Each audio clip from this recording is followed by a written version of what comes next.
So when I was a teenager, my father was a businessman, but really, I think he was driven to be a secret policeman. And the reason I say this, there were 3 or 4 reasons why we think my dad was secretly a policeman. One is he kept his hair cut really, really short.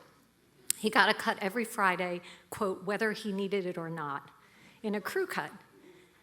My father also drove, regardless of the decade, the make and model of the same car that the police were driving. So in the 70s, it was the Plymouth Fury. In the 80s, it was the Chevy Impala, and so on.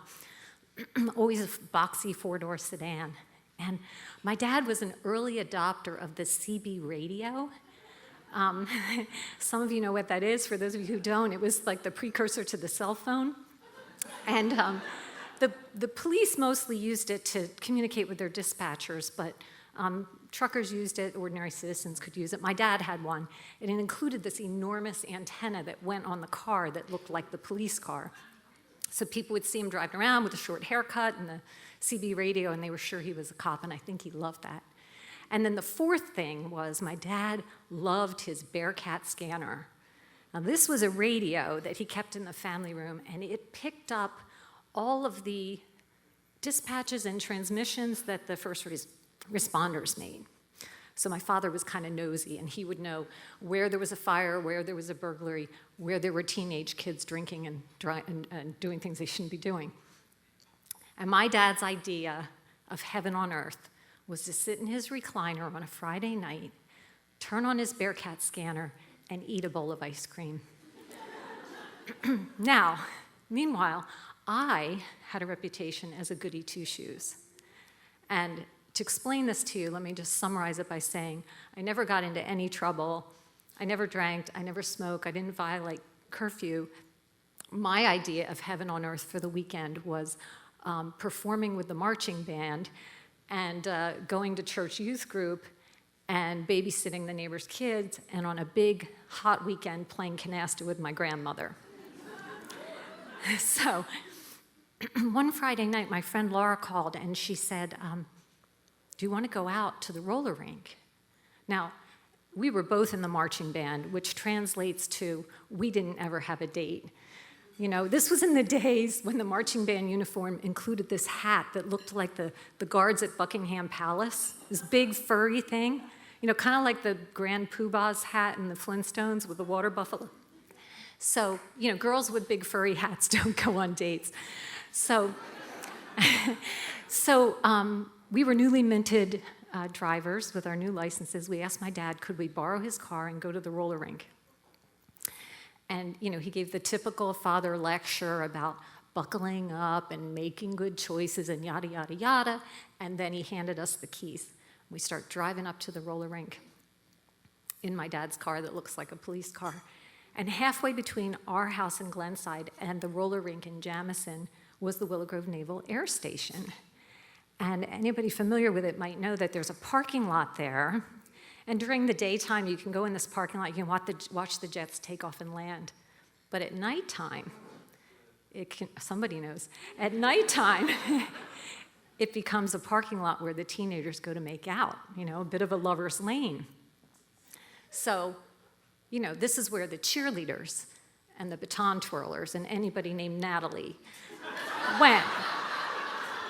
So I don't know what came over us, but we ignored my dad's advice to make good choices. And Laura and I got an idea. Like the Grinch who stole Christmas, Laura and I got a wonderful, awful idea. And we pulled into the parking lot. We brandished my father's brightest flashlight, and then we used the speaker on the CB radio and said, hands up, police, what are you doing? So let me tell you, we see heads popping up from the back seats of cars, eyes the size of saucers, panicked teenagers, girls pulling their clothes back on, while their boyfriends leap over the back seat into the front, slam it in reverse, and peel out of the parking lot. So Laura and I, we're laughing now so hard that our cheeks are hurting, our abdomens are like, you know, abdominal muscles are cramping. And then we calm down enough to pull back out and start back on our way, driving up in my dad's car to the roller rink. When all of a sudden, driving right behind us are some red and blue lights and a siren. And we know my dad is at home in his recliner listening to the Bearcat scanner. So our lives flash before our eyes as this cop comes marching forward, and he's one of these policemen who thinks he can intimidate us by wearing mirrored sunglasses even though it's dark outside. And I'm going to tell you, it worked because we were intimidated. And we tried to stumbled through an explanation of what we were doing, and he goes, I get it. Some people would call that a practical joke. But I call that impersonating a police officer, which is punishable by up to 2 years in prison and $2,000. Okay, I told you we were goody two-shoes, so now you know we turn to mush as he takes my license and my registration, turns on his heel, and marches back to his car to phone it in. And Laura and I are just thinking like, oh my gosh. Best case scenario, we're grounded for life. We can never borrow my dad's fake police car again. Worst case scenario, we're going to be hammering out license plates at Graterford State Penitentiary. And if we can't get dates in band uniforms, we're certainly not going to the prom in orange jumpsuits. But there were 2 miracles that happened that night. The first is that the cop came back, handed me my license, and said, I'm going to let you go this time, but I don't ever want to see you 2 again.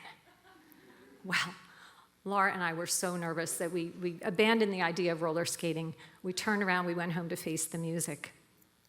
And I walked into my family room, and my dad was sitting in his chair with the Bearcat scanner and an empty bowl of ice cream. And this is when the second miracle happened. My father said not a peep about our transgression, not a word. And all I can imagine is he was upstairs fetching himself that bowl of ice cream when my name and his license plate was read over the Montgomery County airwaves. So my father died in 2001, and he went to his grave thinking that I was still pure as the driven snow. And ironically, he had 2 pallbearers who were police officers. So he kind of carried this charade to the very end. But the reality is, Laura and I were the only actual police impersonators. And I'd like to picture my dad up in heaven right now in that big recliner in the sky with a bowl of ice cream and the Bearcat scanner tuned to the Moth story hour. Thank you.